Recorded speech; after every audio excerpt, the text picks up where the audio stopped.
Huruf dal itu termasuk salah satu huruf syamsiah. Pada kata dunya, bunya, sinwa, qinwa, pada dunia bunya sinwa qinwa, maka itu hukumnya bukan idgham bi gunnah, tapi hukumnya adalah izhar mutlak. Perhatikan rumus mad tabi'i yang di kotak nomor 3.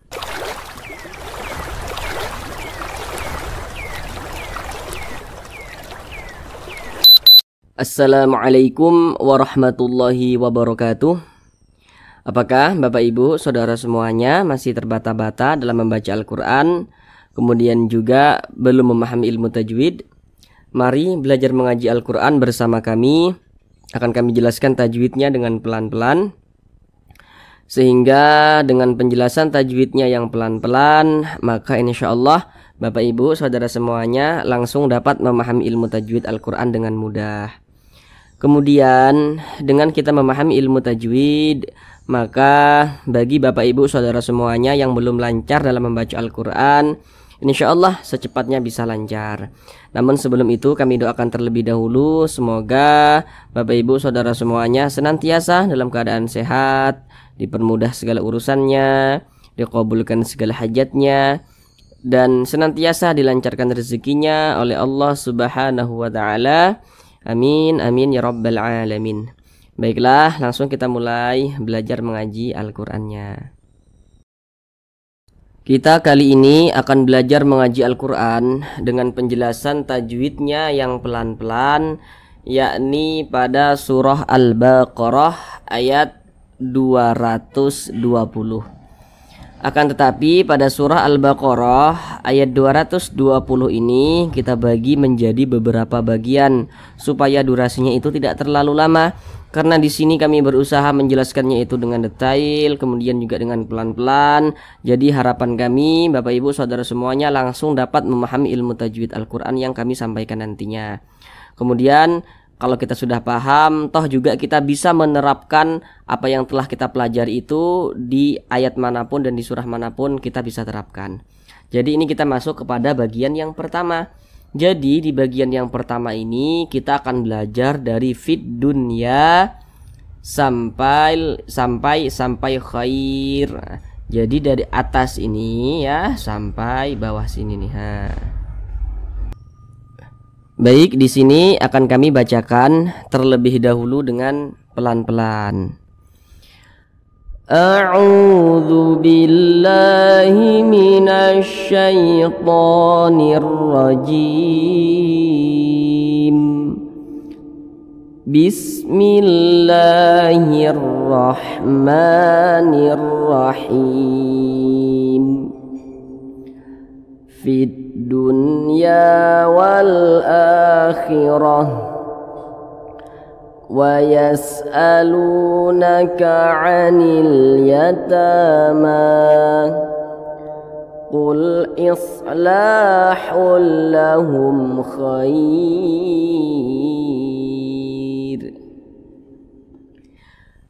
Baik, sekarang kita bahas tajwidnya dengan pelan-pelan. Namun seperti biasa ada beberapa hal yang kami sampaikan di awal supaya lebih memudahkan saudara semuanya dalam memahami penjelasan tajwid yang kami sampaikan. Yang pertama, kalau nanti kami katakan huruf sebelumnya,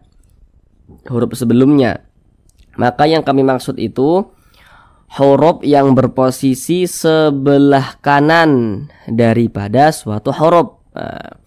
Kemudian kalau nanti kami katakan huruf setelahnya, maka yang kami maksud itu huruf yang berposisi sebelah kiri daripada suatu huruf, berarti yang arahnya itu ke sebelah kiri. Nah, begitu. Fid dunya. Nah, di sini ada huruf hijaiyah yang bertasydid. Bagi saudara semua yang masih terbata-bata, yang masih kebingungan dalam membaca huruf hijaiyah yang bertasydid, yang masih kebingungan dalam membaca huruf hijaiyah yang sukun atau huruf hijaiyah yang mati, maka silahkan kunjungi channel kami, lihat di bagian playlist. Nah, di situ di bagian playlist atau daftar putar sudah kami buatkan playlistnya khusus cara mudah membaca huruf hijaiyah yang sukun dan cara mudah membaca huruf hijaiyah yang bertasydid. Nah, silakan saudara lihat video-video tersebut. Insya Allah saudara semuanya langsung bisa mahir dalam membaca huruf hijaiyah yang sukun dan juga huruf hijaiyah yang bertasydid.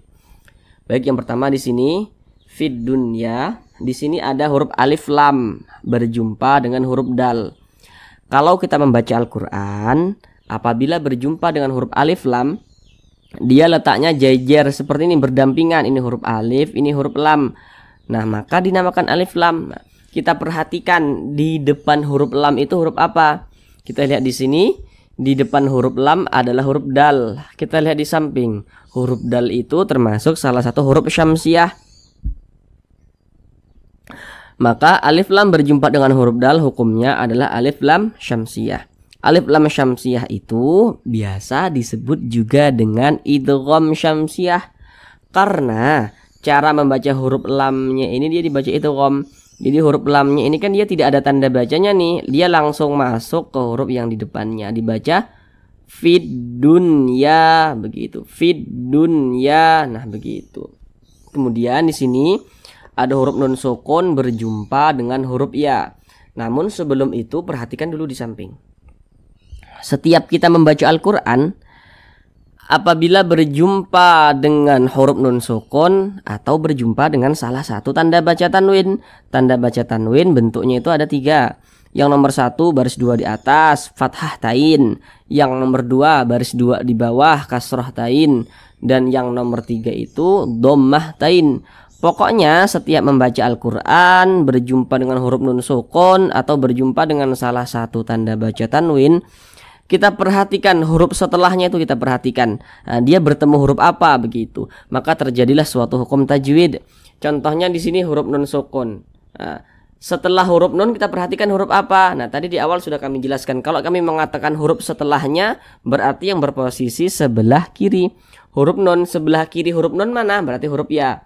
Berarti ini huruf nun sukun berjumpa dengan huruf ya. Nah, akan tetapi nun sukun berjumpa dengan huruf ya ini hukumnya bukan idgham bi gunnah, bukan. Jadi idgham bi gunnah itu ada pengecualian pada 4 kata ini ya. Perhatikan di samping. Pada kata dunya, bunya, sinwa, qinwa. Pada dunia, bunya, sinwa, qinwa, maka itu hukumnya bukan idgham bi gunnah, tapi hukumnya adalah izhar mutlak. Karena huruf nun sukun berjumpa dengan huruf ya, atau huruf nun sukun berjumpa dengan huruf waw tapi dalam satu kata, maka namanya dia adalah izhar mutlak. Ini huruf nun sukun berjumpa dengan huruf ya dalam satu kata, maka namanya izhar mutlak, bukan idgham bi gunnah. Karena dia izhar maka dibaca jelas, tidak berdengung. Jadi dibaca jelas, huruf nunnya dibaca jelas. Fid dunya, kemudian tidak didengungkan. Jadi jangan dipanjangkan, jangan dibaca fid dunya, jangan, pendek saja. Fid dunya begitu. Kemudian huruf ya dibaca panjang. Perhatikan rumus mad tabi'i yang di kotak nomor 3. Kalau membaca Al-Qur'an berjumpa dengan huruf alif nih, kita perhatikan huruf sebelumnya itu huruf apa, kita perhatikan. Nah, jadi huruf alif sebelumnya adalah huruf ya. Ada huruf alif, kita perhatikan sebelumnya huruf apa. Yang kita perhatikan itu adalah tanda bacanya. Ingat, yang kita perhatikan itu adalah tanda bacanya. Nah, kalau ada huruf alif, sebelumnya ada tanda baca fathah. Ini baris 1 ke atas nih disebut tanda baca fathah atau harokat fathah. Kalau ada alif, sebelumnya ada harokat fathah atau tanda baca fathah, maka huruf yang berposisi tepat sebelum huruf alif, apabila dia memiliki tanda baca fathah, maka huruf tersebut dibaca panjang. Nah, ini alif, sebelumnya ada tanda baca fathah atau harokat fathah. Nah, maka huruf ya ini dibaca panjang. Jadi secara singkatnya, rumus mad tabi'i yang di kotak nomor 3, huruf alif pasangannya adalah tanda baca fathah, sehingga huruf sebelumnya dibaca panjang. Nah, begitu. Mad tabi'i panjangnya 2 harokat. 2 harokat untuk lebih mempermudah kita dalam belajar. Kira-kira temponya itu 2 ketukan. 1, 2. Ketukan itu hanya sarana saja untuk mempermudah kita dalam belajar, dan ketukannya pun tergantung tempo bacaan kita. Fid dunya wal akhirah. Kemudian di sini ada huruf alif lam berjumpa dengan huruf hamzah. Nah, perlu untuk kita ingat juga, kalau ada alif tapi dia memiliki tanda baca nih, nah maka itu adalah huruf hamzah. Ini alif nih, tapi dia ada tanda bacanya, ada harokatnya atau ada barisnya. Nah, maka itu berarti adalah huruf hamzah. Ini alif lam berjumpa dengan huruf hamzah. Nah, kita lihat di samping, huruf hamzah itu termasuk salah satu huruf qamariyah. Maka alif lam, ini alif nih lamnya jejer dia, maka dinamakan alif lam. Di depannya ada huruf hamzah, maka alif lam berjumpa dengan huruf hamzah hukumnya adalah alif lam qamariyah. Alif lam qamariyah itu biasa disebut juga dengan izhar qamariyah. Kenapa biasa disebut juga dengan izhar? Nah, kenapa gitu kan? Karena huruf lamnya ini dia dibaca jelas. Kalau syamsiyah tadi huruf lamnya tidak dibaca. Kalau qamariyah huruf lamnya dibaca. Nah, wal akhirah begitu, terbaca dengan jelas huruf lamnya ini. Kemudian a dibaca panjang. Nah, sekarang perhatikan tanda mad atau tanda panjang yang di kotak nomor 4. Kalau kita membaca Al-Qur'an nih, kemudian berjumpa dengan suatu huruf yang di atasnya memiliki tanda baca fathah berdiri atau alif kecil, maka huruf yang di atasnya memiliki tanda baca fathah berdiri, maka huruf tersebut dibaca panjang. Ini huruf hamzah nih, di atasnya ada tanda baca fathah. Tanda baca fathah itu kan dia mereng seperti ini. Tapi kalau tanda baca fathahnya itu berdiri seperti ini, bentuknya berbentuk alif kecil seperti ini, maka huruf yang di atasnya memiliki tanda baca fathah berdiri atau alif kecil, maka huruf tersebut dibaca panjang. Nah, ini namanya adalah mad badal. Jadi kalau ada huruf hamzah yang dibaca panjang, diantaranya namanya adalah mad badal. Panjangnya 2 harokat. Wal akhirah. Kalau untuk nama-nama madnya itu tidak perlu diingat terlebih dahulu juga tidak apa-apa untuk lebih mempermudah kita dalam belajar. Yang terpenting yang kita ingat itu, kalau untuk awal-awal itu adalah tanda panjangnya, kemudian kita mengetahui kadar panjangnya berapa harokat begitu. Kalau untuk nama-nama madnya itu belakangan lah gitu. Untuk lebih mempermudah saja kita dalam belajar. Wal akhirah. Huruf ra yang memiliki tanda baca fathah maka dibaca tabkhim, dibaca tebal. Jadi huruf ra-nya kita tebalkan, pangkal lisan kita itu naik terangkat ke atas ketika kita mengucapkannya. Wal akhirah. Nah, ditebalkan huruf ra-nya. Kemudian di sini ada tanda mohon maaf, kemudian di sini ada huruf ta marbutah. Nah, huruf ta marbutah itu di atasnya ada huruf ta, di bawahnya ada huruf ha, maka dinamakan ta marbutah. Jadi kaidahnya seperti ini. Kalau kita berwaqaf tepat di huruf ta marbutah, maka huruf ta marbutah ini dibaca ha. Maka ini kita berhenti nih, berwaqaf nih tepat di huruf ta marbutah. Maka kita baca wal akhirah, jangan dibaca wal akhirah, wal akhirat atau wal akhirati, jangan. Kalau kita berwaqaf, huruf ta-nya dirubah menjadi huruf ha. Tapi kalau diwasolkan ya kita baca huruf ta, kita teruskan nih, tidak berhenti. Wal akhirati wa yas'alu. Nah, terbaca huruf ta-nya. Tapi kalau kita berhenti atau berwaqaf tepat di huruf tersebut jadi ha. Wal akhirah begitu. Kemudian kenapa huruf ta marbutahnya ini kok disukunkan gitu ya, kok disukunkan?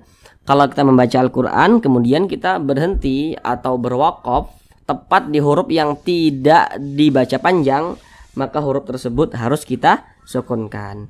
Ini kita membaca Al-Quran berhenti tepat di huruf ta marbutah. Huruf ta marbutah kan dia tidak dibaca panjang nih, makanya kita sukunkan. Nah, tadi kaidahnya huruf ta marbutah apabila dia sukun maka menjadi huruf ha, sehingga dibaca wal akhirah begitu. Kemudian di sini ada tanda waqaf, qaf dengan lam yang bermakna al-waqfu aula. Jadi maksudnya itu berwaqaf lebih utama. Jadi kalau menemukan tanda waqaf seperti ini, maka lebih utama kita berwaqaf atau lebih utama kita berhenti begitu. Tapi kalau mau diteruskan tidak berhenti juga tidak apa-apa. Tapi di sini maknanya itu al-waqfu aula ya, berwaqaf lebih utama. Wal akhirah wa yas'alu. Wa yas'alu, lu dibaca panjang. Perhatikan rumus mad tabi'i yang di kotak nomor 2 yang di tengah itu. Kalau membaca Al-Quran apabila berjumpa dengan huruf waw sukun, ini huruf waw tanda sukun tuh seperti ini. Sebelum waw sukun ada huruf yang memiliki tanda baca dhammah. Maka huruf yang memiliki tanda baca dhammah ini yang berposisi tepat sebelum huruf waw sukun, maka huruf tersebut dibaca panjang. Nah, jadi secara singkatnya rumus mad tabi'i yang di kotak nomor 2 itu, huruf waw sukun pasangannya adalah tanda baca dhammah sehingga huruf sebelumnya dibaca panjang. Nah, ini huruf waw tanda sukun tuh seperti ini. Sebelumnya ada tanda baca dhammah hurufnya, maka huruf yang memiliki tanda baca dhammah ini dibaca panjang. Mad tabi'i panjangnya 2 harokat. Wa yas'alunaka 'anil yatama. Di sini ada huruf alif lam berjumpa dengan huruf ya. Kita lihat di samping. Huruf ya termasuk salah satu huruf qamariyah lagi, maka alif lam berjumpa dengan huruf ya hukumnya adalah alif lam qamariyah. Sehingga huruf lam ini terbaca dengan jelas. Anil begitu. Nah, yatama. Ta dengan ma ini kedua-duanya namanya adalah mad tabi'i. Jadi mad tabi'i itu juga bisa berbentuk seperti ini cuman ya, di atasnya dikasih tanda baca fathah berdiri, ta ma begitu. Perhatikan tanda mad atau tanda panjang yang di kotak nomor 4. Kalau membaca Al-Quran berjumpa dengan suatu huruf yang di atasnya memiliki tanda baca fathah berdiri, maka huruf tersebut dibaca panjang. Ini huruf ta, di atasnya ada tanda baca fathah berdiri, dibaca panjang. Ini ma, di atasnya ada tanda baca fathah berdiri, dibaca panjang. Kedua-duanya namanya mad tabi'i, panjangnya 2 harokat. Wa yas'alunaka 'anil yatama. Kemudian di sini ada tanda waqaf, al-waqfu aula, sudah kami jelaskan dengan detail tadi di sini nih, sudah kami jelaskan di sini dengan detail. Kemudian di sini la dibaca panjang. Perhatikan rumus mad tabi'i yang di kotak nomor 3. Kalau membaca Al-Quran berjumpa dengan alif, ini alif nih benderanya nih. Nah, ini alif nih. Sebelum huruf alif ada huruf yang memiliki tanda baca fathah, maka huruf tersebut dibaca panjang. Nah, makanya la ini dibaca panjang karena la memiliki tanda baca fathah nih huruf lamnya. Ada alif, sebelumnya ada tanda baca fathah, makanya ini huruf yang berposisi tepat sebelum huruf alif apabila dia memiliki tanda baca fathah dibaca panjang. Mad tabi'i panjangnya 2 harokat. La dipanjangkan 2 harokat. Kemudian tanda baca tanwin berjumpa dengan huruf lam. Nah, tadi di awal sudah kami ingatkan kan, setiap membaca Al-Quran berjumpa dengan huruf nun sukun atau salah satu tanda baca tanwin, ya kita perhatikan huruf setelahnya, maka terjadilah suatu hukum tajwid.